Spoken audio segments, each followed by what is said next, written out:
Ladies and gentlemen, welcome to The Right Time. My name is Bomani Jones. Thanks for listening wherever you get your podcast. Rate us, review us, give us 5 stars. You only give us 4 stars. I'm inclined to believe you are a hater. It is that time of week where we have a guest on, and joining us now, check him out on The Daily Show on Comedy Central, Roy Wood Jr. And Roy, just this fast, the entire playoffs have collapsed. Like, we started recording this, but I didn't hit the right button, so we had to do it again. And when it first started, I told Roy that Chris Paul was out for health and safety protocols, and now Kawhi Leonard is out because he got that bad knee. What?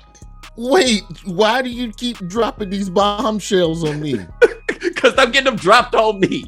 COVID is like, I'm still here. Going on, open it. Oh, y'all want to do 100% capacity? Bet. Watch this. Yo, I was watching that game last night, and I was like, damn, that's a lot of people in there. Oh, y'all gonna pack them all in there like that? I bet. Watch this. If you're the league, how do you mitigate this? Because this is a playoffs now. You can't kick this can down the road and make up the game as part of 2 off nights if it's necessary for the playoff seeding. It's the playoffs, fam. Do you let the Suns go out? Because you got to contact trace if you're serious about this. Or do you not count contact tracing if if I was in the room with you and you got it, but I'm vaccinated, am I still susceptible to the same 7-day sit down as a non-vaccinated? The vaccinated people are not. The vaccinated people, that was the thing. They tried to incentivize so much for the vaccine, just really in terms of it's going to be a lot less hassle for your life. Like, they really tried to do that. And apparently that didn't work with enough people, right? Like, not everybody wound up getting on board. Now, here's how I think the league can mitigate this. I'm not saying this is how they will mitigate this, but how they can mitigate this is whatever it takes to make Utah and the Clippers go 7. We trying to stretch this thing out as long as I possibly can. Scott Foster, you need to be like them dudes in the military, have you a bag that's just packed by the door, because at any moment you can snatch it up. Tony Brothers, they might go tell Steve Javy, like, yo, it's time for you to make a comeback. Where is Dick Bavetta? We can get him out here, but whatever it takes, this needs to go 7.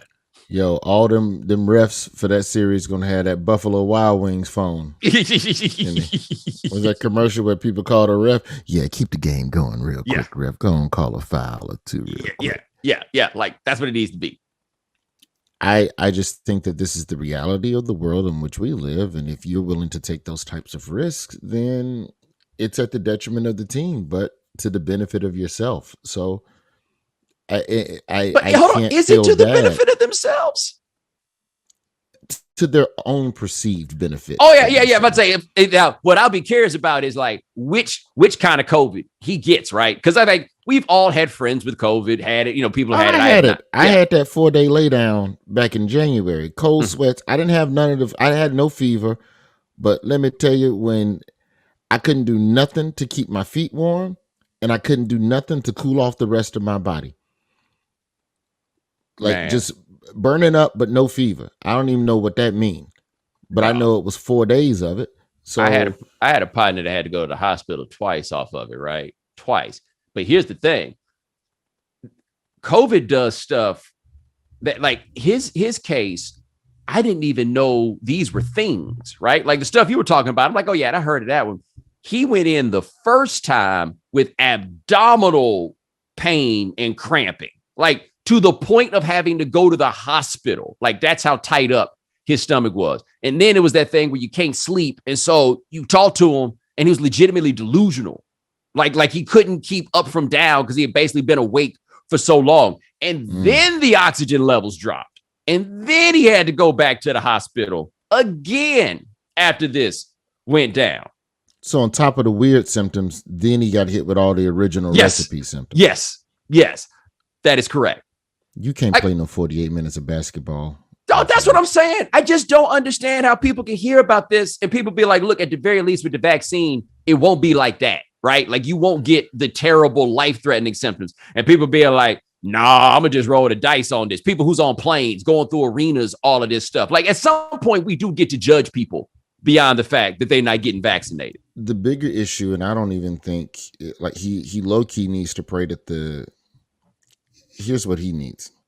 He needs Nuggets to go 7, and if he's not in conference finals, he also needs that to go 7, and then pray for the finals. Yeah. Because even after on the other side of my 4 days, and I felt great, like day 5, it was like the storm had passed. Like there was no gradual. It was just day 5. All right, you better again. Going back to green flag racing. I still tested positive for another week and a half. So he could feel great and still not be able to get back out on the court. Right. So I just don't know, man. I just think that, it's what's interesting with the vaccine is with athletes, it's this whatever it takes, and I give my all and blood, sweat, and I'm in the gym 23 hours. I ain't seen my kids in 2 years because I just anything to win. You got to be willing to die on the court, except for the vaccine, because that thing might have a microchip in it. Make it crazy. I don't want to win that bad. But anything else, we are soldiers. It's like, come on, man.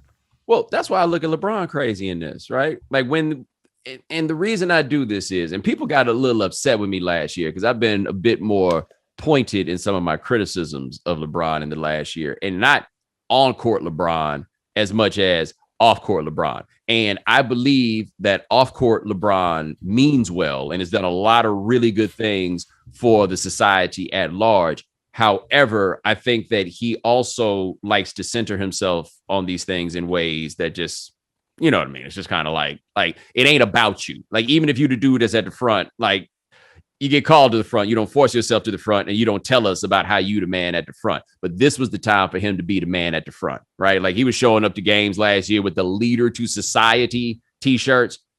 You can't be the leader to society and then be the guy talking about the vaccine as a personal decision. You know what I mean? Like at this point, and a thing that is killing not just people in general, but killing Black people in particular. If you were going to be the leader to society, this was the time to be like, hey, man, what we need to do as players and everything else is to get out here and get this vaccine. Bill Russell out here getting a shot, doing commercials to get a vaccine, right? Like this is what the society needed, was for you to stand up and be like, hey, this is what we got to do in order to get us to where we are going. And cats like he and Chris Paul, who view themselves as leaders in this, went on it's a personal decision call. And it bothers me as I look at it and we stand where we are, because they did have the ability to be influential figures to help all of us collectively do better about getting this vaccine thing done so we can get back to the life part. And they're like, no, we're just going to get back to the life, even if it kills us.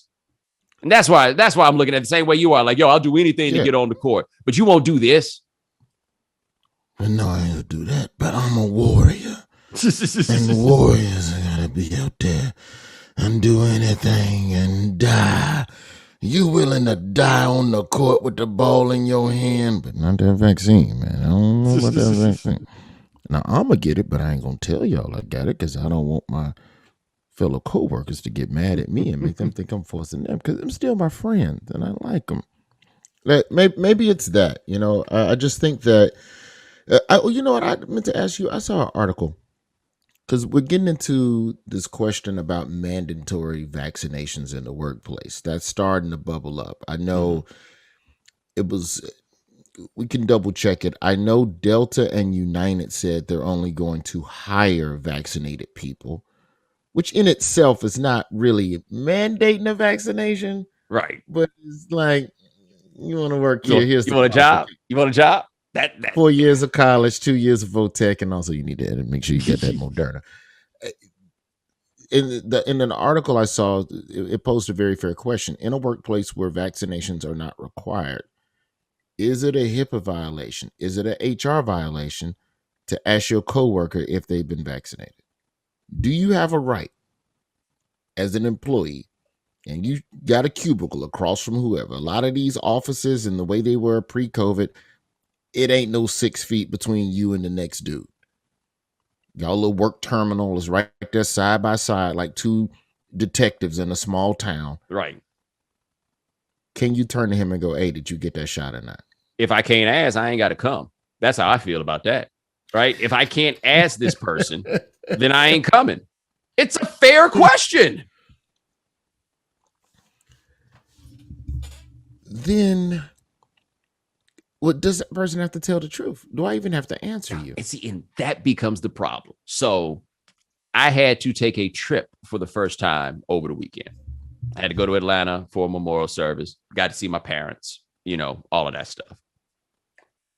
And somebody asked me if I was going to check out one of my partners while I was there. And I said, I didn't think so. And they said, why?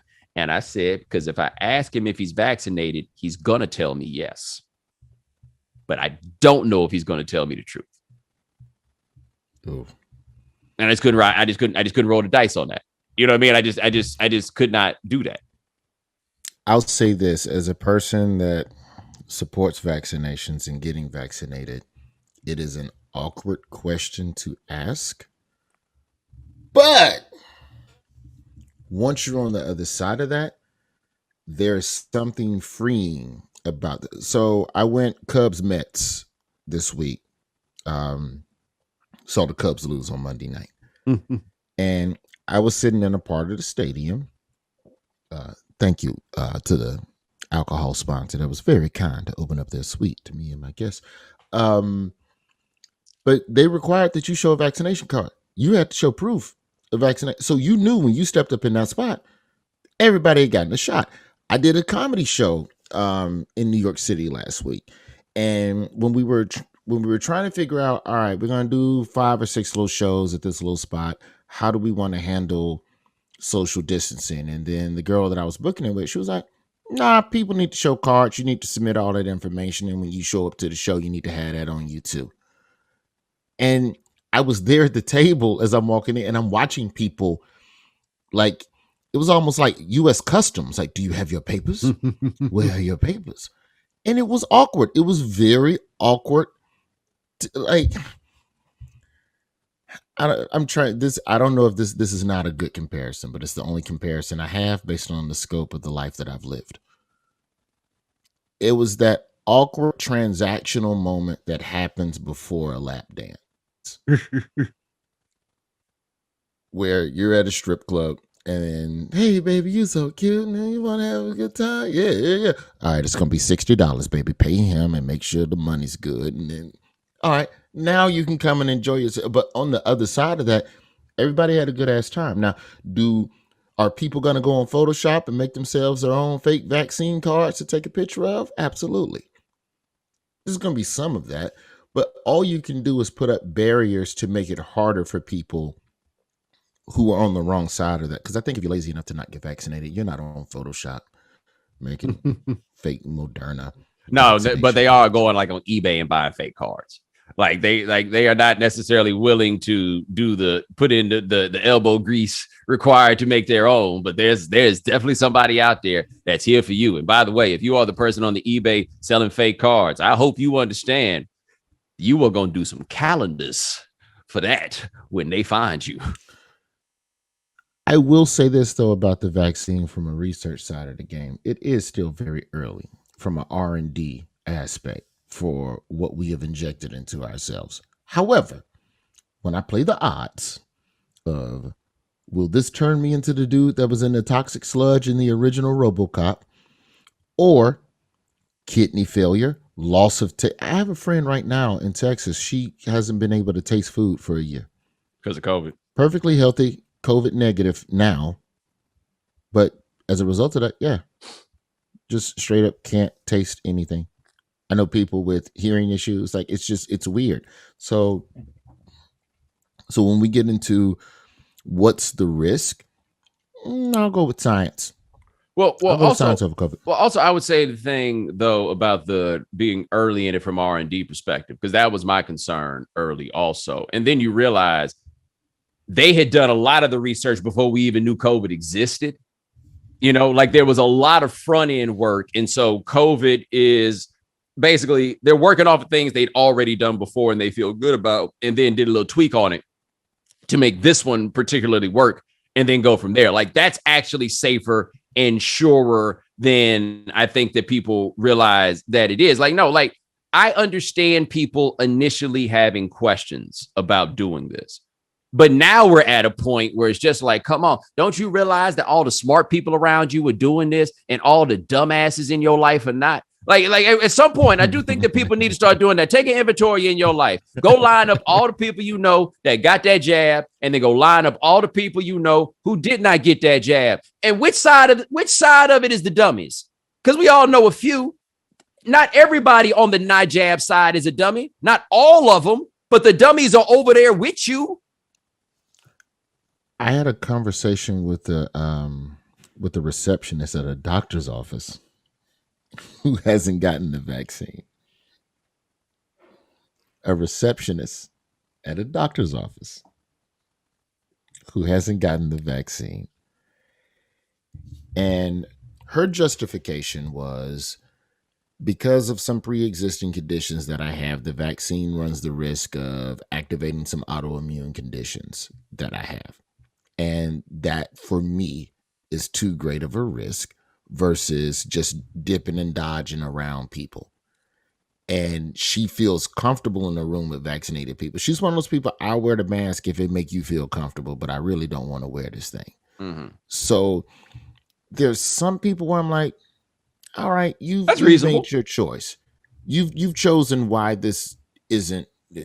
you're not going to do it. Because there isn't enough R&D for her to know whether or not this is going to kill me or put me in anaphylactic, whatever, blah, blah, blah, allergic type situation. But it's just tough, man. It's tough to be out. And I'm trying to figure this shit out too, because I got a 5-year-old. I keep trying to ask the question. I finally got an answer from somebody. Can a vaccinated person be an asymptomatic carrier? To which they told me no, or extremely unlikely, whatever right. The probability is extremely low. But, I'm vaccinated and still rocking masks. So, I'm doing the best I can. I go to the club. I sit in the back. I walk on stage. I tell my jokes. I'm sorry. There will be no meet and greet. There will be no pictures after the show. No disrespect to y'all. I had a great time in Philadelphia. Somebody sent me a tweet. Why you ain't come out after the show? Because I don't know y'all. Respectfully. I got you on the next time. Yeah. No. Like, this is, as people can clearly see, this isn't over, man. Like this is still a thing. This is still active in these streets. It's still out here running. I try not to be, generally speaking, too judgmental with people, not just because it's like a personal decision, but I understand a measure of skepticism that people have, just like, especially Black people, like toward doctors. Like, I get a certain measure of skepticism. But also, I feel like somebody told you about Tuskegee one time. You don't even know what the hell the story was on that situation. And now you just breaking this back out here in order to get it right. Go get in the same line as white people. And then you can feel sure that you're not getting the Tuskegee dose, right? Like, go make sure they real white people. You know what I'm saying? If they speak Spanish, they might get the bad dose too. I don't know. Like, make sure you go find some WASP, get the same shot as them. And then you ain't got to worry about Tuskegee because they ain't going to kill them. Here's a question, though, about LeBron and Chris Paul, since they're kind of in the same burrito on this. Here's the other thing we say about athletes. Athletes call themselves warriors, but then we also tell athletes it's important to choose yourself and do what's right for you. The team will replace you. The team will let you go. The team does not care about you. So at all times, make sure that you're making decisions for you. Look, you don't get nowhere by telling people stop doing that because what you're doing is stupid, because people get defensive and everything else. And I recognize that. Correct. But what we not about to do is eradicate the idea that some things are stupid. And some things I do believe are stupid. And I do believe that by and large, this reluctance that people have about getting this jab are for largely stupid reasons. Like you said, the woman that you talked about. That is not a stupid reason, right? Like, she believes because of her autoimmune situation or whatever it is, that seems perfectly reasonable. And I got you. I don't find very many people who give me reasons for not getting the jab that don't sound stupid, because most of them don't actually have reasons. They just not going to do it. They just scared. And you're right. I've You done the have to do what you research. think. Have you? The Have you? research. I've done some reading on where. That's always my next question. Anytime somebody Right. says they've done the reading, I go, where? Well, I it wouldn't wasn't read. really reading. It was a video, like that was like, here's my question too, for those people also, because it's like these people you talking to, I'm assuming, are people that you like talk to about other stuff, like fairly regularly and the likes, And I'm like, well, why didn't you tell me about this when you read it? Why are you keeping all this information to yourself? Like, I don't know about you, right? But like, I'm kind of like, people like to run things by me, right? I'm kind of the smart friend. They're like, hey, man, what you think about this? And so I have people who run things by me, and I'd be like, yeah, I don't really know about this, so forth and so on.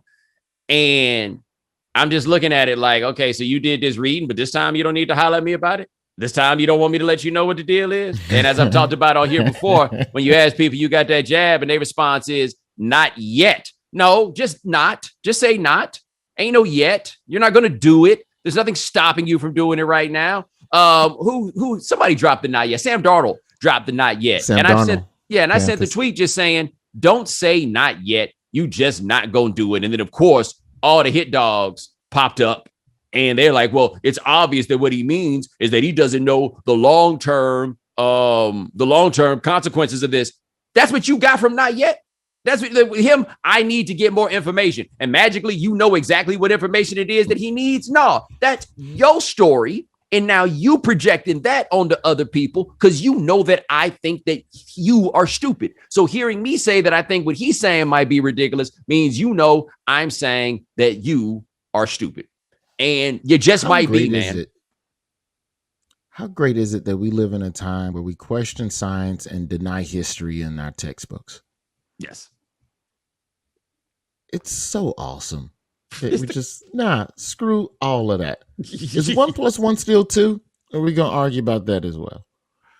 It's the collapse of institutions, man. Like, what do people trust? What's left that people across the board trust? Because that's what it seems like to me. It's just like people, there's nothing that we at large agree upon and trust. Like, you ever see that clip where somebody asked David Bowie, like in the year 2000, about what the internet was going to be? And he was like, oh, no. What you're going to find out is that there is no universal concept of truth, and that we are a fractured people, and the internet is going to show us just how fractured we are, which obviously and exactly proved to be what it is. But we got nothing that people trust. We agree on the days of the week. We agree on the time of day per the rotation of the earth.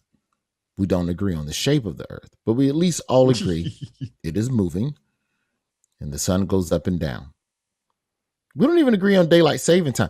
No, we don't agree on time. We take that back. That's true. There's places that are getting rid of daylight savings time.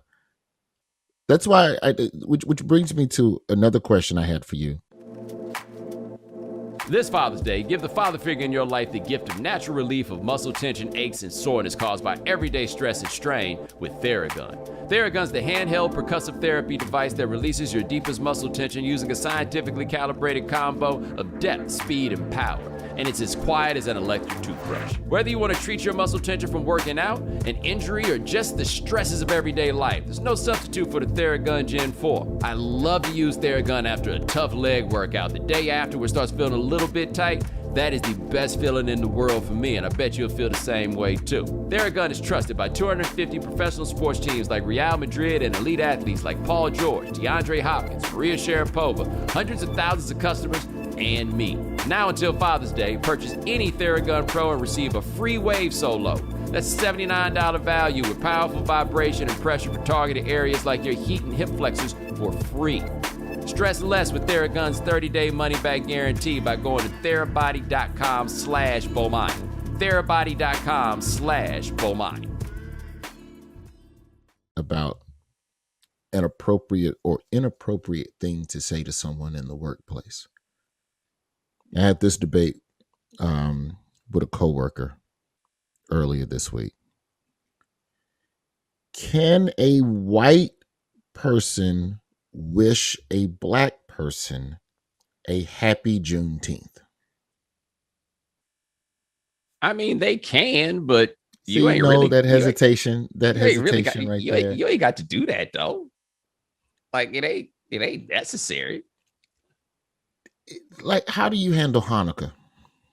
I don't. With your coworkers. It never comes up. I've come to find that our Jewish brothers and sisters don't care about Hanukkah nearly as much as we do. Wait, what? I enjoy Hanukkah because it's more days off from work. Like, yo, let me tell you something. Moving to New York. Oh, yeah. Whole new world. Yo, Alabama, down south, you are not getting all them Jewish holidays off. But in New York City, oh, man, you just moving to New York, you gain at least an extra 10 to 15 days off work. Well, like, I didn't know the Jewish holidays existed until I hired my agent, who, you may not know this, but my agent is Jewish. And like, yo, don't you call me on Yom Kippur? Yeah, well, yeah, because he's Orthodox and like very much so Orthodox, right? Like he's to the letter on all that. Sundown on Friday, I'm not gonna hear from him until sundown on Saturday. If something comes up over the weekend, and all that stuff. But I had no idea as the holidays come up. And let me tell you something: it ain't nothing like having some new money on the line in September. And you're like, next thing you know, it's like, yeah, I'll be able to talk to my agent in 4 days, right? I just had no idea that these holidays existed. But in all this time and talking with him, we don't never really find ourselves like talking about Hanukkah. It just doesn't come up like the other ones, like the holidays. They're at different points. Hanukkah, the Jewish people around me don't tend to bring that one up. But here's the thing. The reason why I'm asking is that the feds just made Juneteenth a federal holiday. Oh, they did. So you're supposed to get like Fridays off or something. I don't know how it's gonna. I don't know what the pending popularity of Juneteenth will be nationally. I don't know if it'll have some Flag Day energy or if we rock it like we do Labor Day. I think for Black people, we'll rock it like Labor Day. I just don't know if coast to coast, as more people are becoming aware and awakened and wanting to start a dialogue about the racial reckoning, you're going to have people that are going to come up and go, hey, happy Juneteenth. And I can't say it back to you. Yeah, you too. What do I say back? Like, I'm happy that you're happy for me that I'm celebrating the ending of something terrible, but also what do I say back to you? They're doing a Juneteenth. Like, here's a perfect example, Paul. They're doing a Juneteenth pub crawl. What? In New York. Yeah, I could find the flyer for you in a second. Wait, why are you? They're Black-owned establishments. They're going to Black-owned establishments. I'm sorry.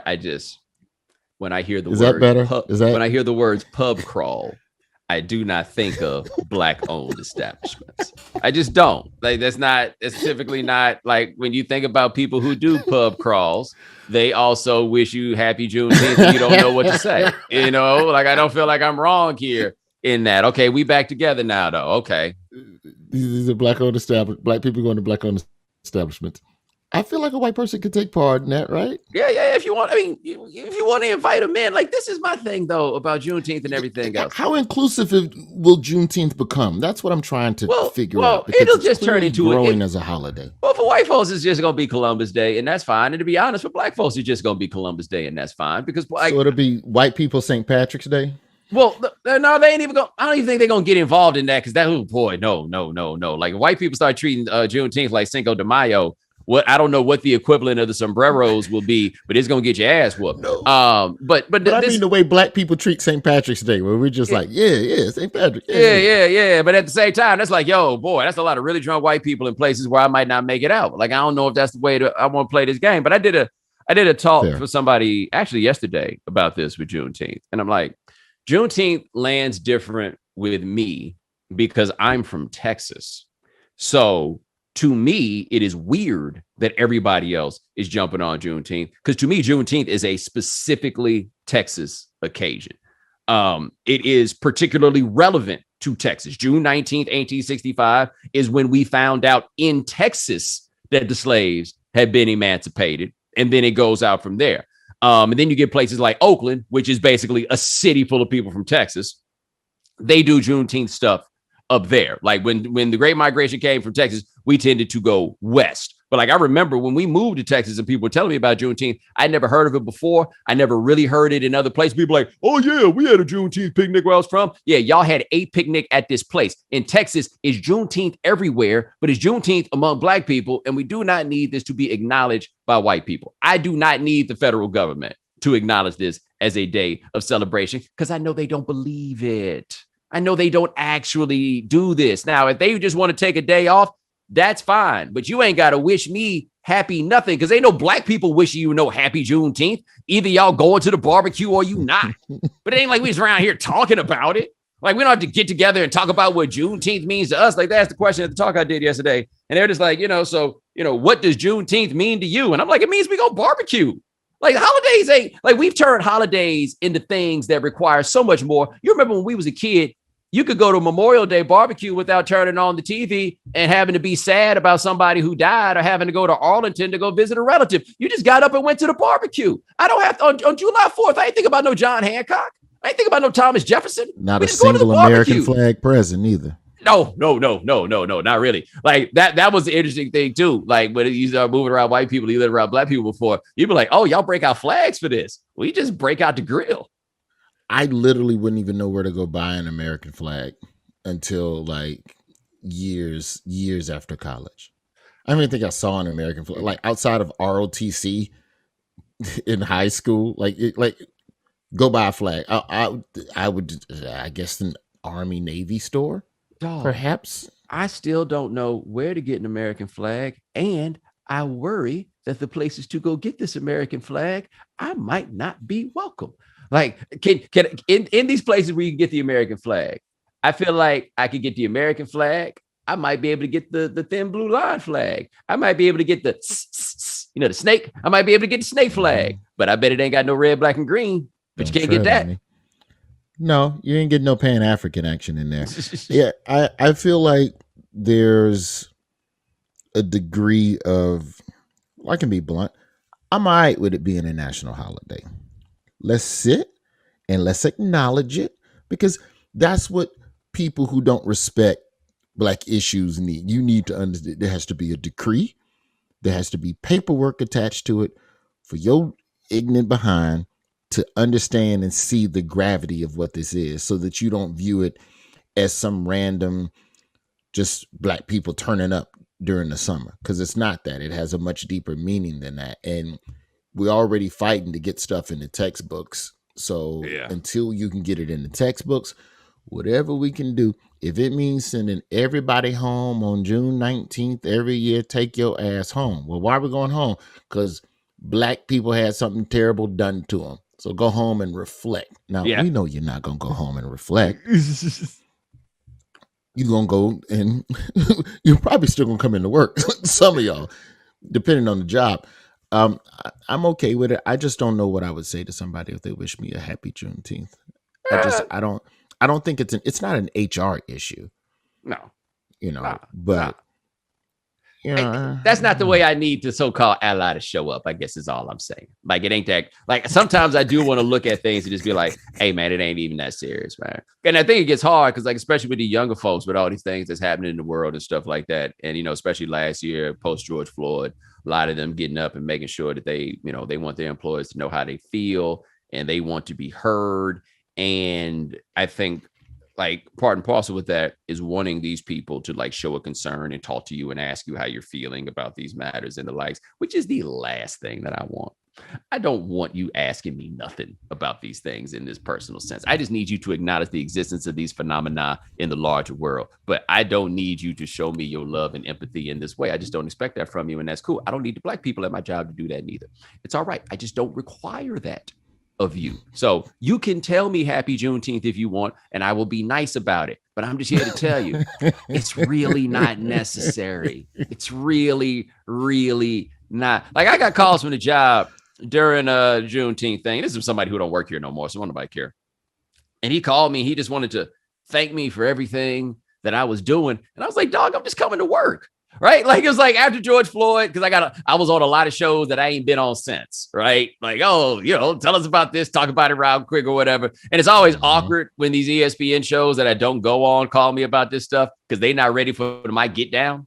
Like, I'm not about to cry on TV. I'm probably going to tell some jokes, like my tenor is not good. They'll ask me stuff like they'd be the one to be like, happy Juneteenth. I'd be like, man, you ain't really got to do that. Like, nobody knows how to respond sometimes. But as we get through this, as America heals. Yes. What advice would you have as we heal and awaken and have this dialogue? Yes. Well, I told you my Riley Cooper story, right? No, run that. All right. So I had just come back on the full-time payroll at ESPN. So this is 2013. And I want to say it's a Friday morning in 2013, a Friday afternoon. And I was on the way. I was in the car and I was going from Miami to Orlando. Why was I going from Miami to Orlando? For the National Association of Black Journalists convention. Okay. Mm-hmm. As I'm riding, the Riley Cooper news breaks. And so now, footage. Yeah, it's an all hands on deck situation for ESPN to talk about Riley Cooper. But all the black people are at NABJ. So I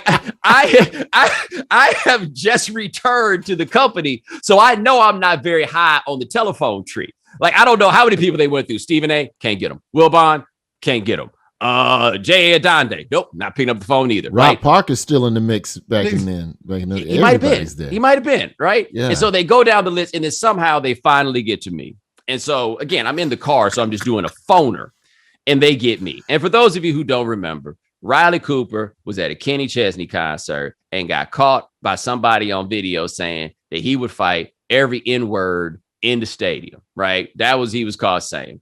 And so I don't even remember who I was on with on SportsCenter, but they had me on SportsCenter, and he talking in that voice, right? Like it's a very special episode of SportsCenter because this Riley Cooper thing has happened. It's that anchor and probably like Stan Verrett. So interracial dialogue. Yeah, but he was just kind of Riley Cooper. Now let us go out and talk to ESPN's Bomani Jones. Now, like, it's totally possible at this point that this dude who's talking to me doesn't have any idea who I am, right? Like, I ain't been on the scene really for real, right? So he may have no idea who I am. And so he gets to talking to me about it. And hey, man, I actually thought it was funny, the whole situation. I even said in the interview at one point, because I was like, yeah, you're gonna fight all three of them, huh? You're going to fight all three of the black people at the Kenny Chesney concert. That's what you're going to do because you're so big and bad. Oh, okay. That's what you're going to do. And so they're asking me all these questions, and my tone is simply not in line with what they're going for because I'm not where they are. Like, this is, to me, this is like, this ain't what matters. This isn't what it's about, right? This isn't, no, it's just not that.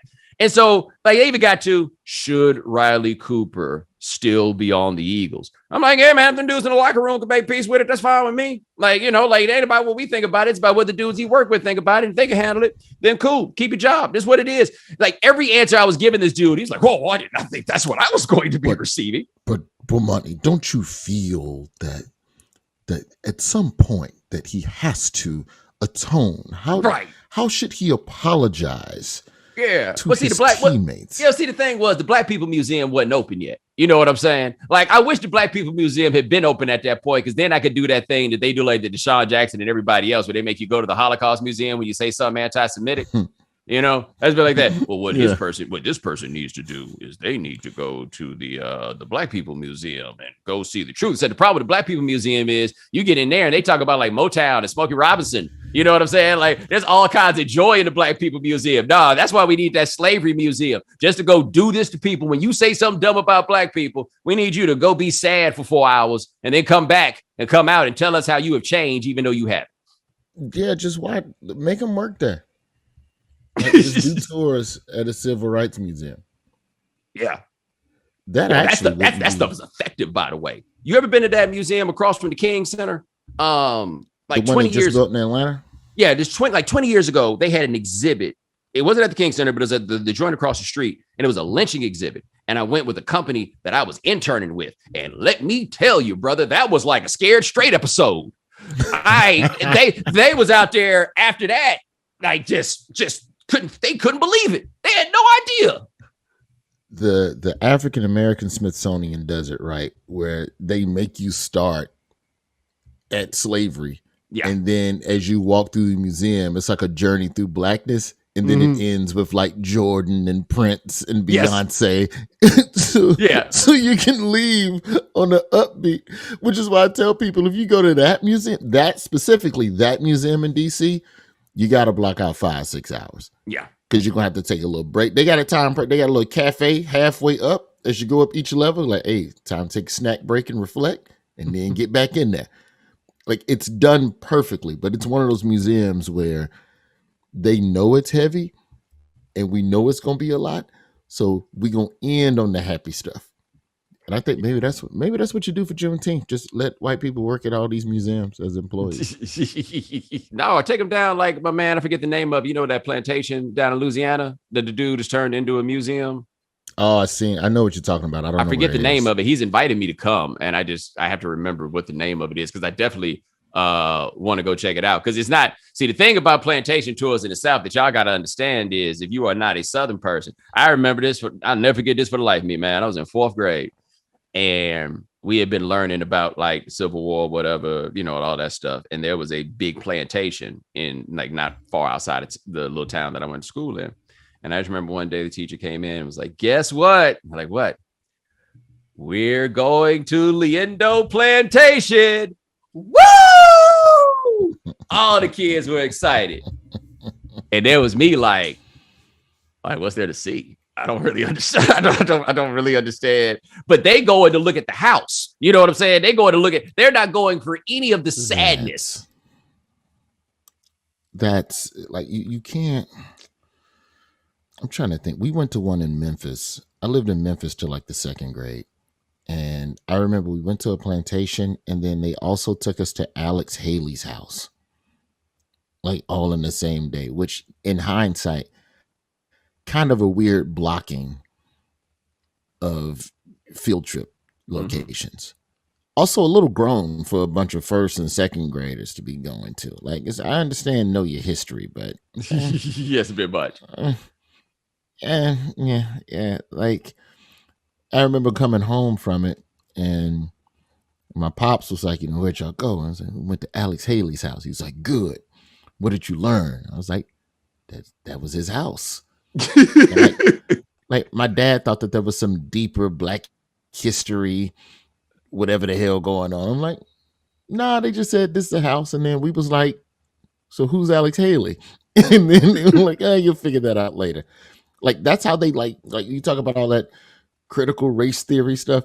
They just take you on field trips. That's how the school teaches you Black stuff. They just, hey, let's just go to a building and learn a little bit of it today for an hour. For the whole school year. All right, good job. Alex Haley, Roots. It's a thick book. You'll never read it. But at least they took you. They wasn't doing that for us. Like in Birmingham, I remember, man, they would take us. We went on some Black ass field trips. But that's also a predominantly Black city in a predominantly Black school system run by mostly Black administrators. So you got the civil rights tours. We went to Montgomery and saw where Dr. King preach. They took us to Atlanta to see Ebenezer, and then would take us to Whitewater. Now, I would say this: Black school administrators know how to balance out the struggle with because you know what? A good civil rights field trip don't nothing take the edge off of it like some damn McDonald's. Like, I can't explain going to McDonald's after a stressful field trip, and you got apple pie money. You're the most popular dude in the damn school. Let me tell you, not everybody could afford apple pie. Let me tell you this about Ebenezer. That same trip I went to for work, where we went to the King Center and went to the other museum that had the lynching exhibit. And it was also just to go sit in Ebenezer. And I don't know how this goes for everybody else's trip to Ebenezer, but it seems to rotate in and out at the same time. White folks sit until they get I Have a Dream, and then after they get I Have a Dream, a little piece of that, deuces. Thanks for stopping by the booth.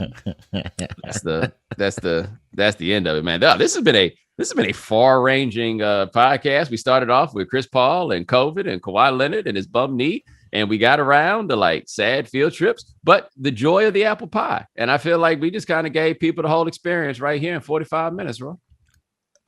To you, sir, I do want to wish you a happy Juneteenth. And I found that flyer. Yeah. The Juneteenth Freedom Crawl supporting Black-owned businesses in Brooklyn. So there we go. Bruh, did you say a freedom crawl? Did you say a freedom crawl?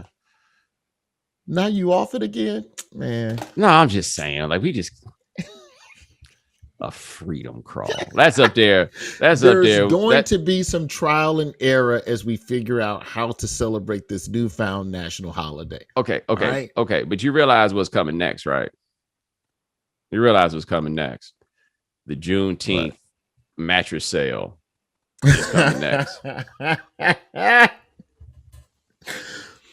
Cotton so fresh it feel like your ancestors picked it. That's all I'm saying. Like all this Egyptian cotton.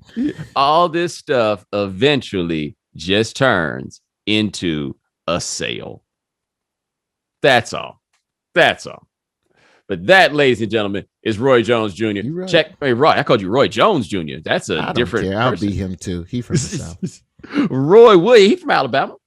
Yeah, Pensacola. Yeah. I mean, from Alabama. Basically. That's what I'm saying, from Alabama.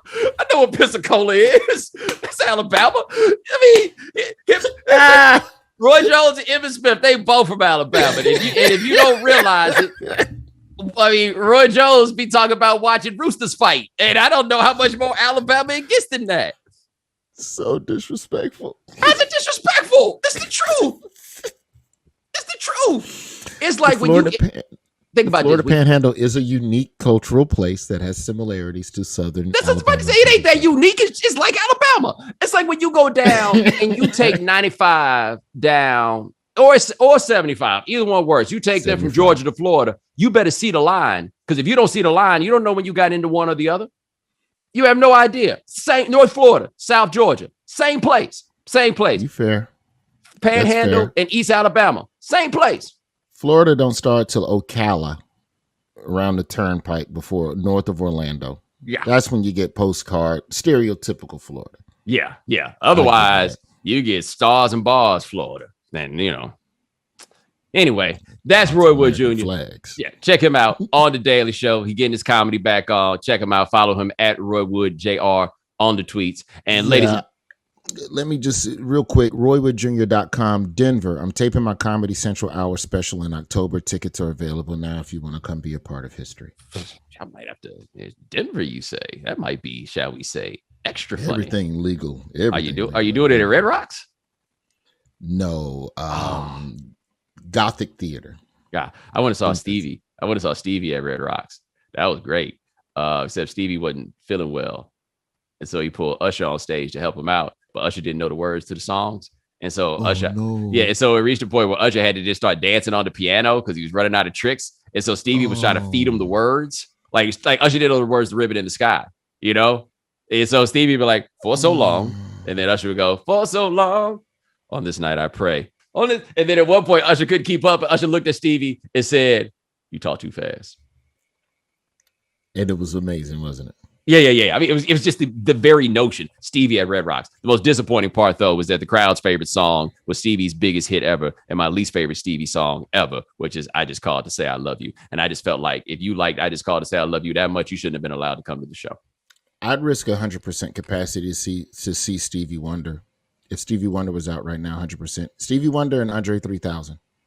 I wouldn't even care if people vaccinated or not. Just call me Chris Paul. I'm in there.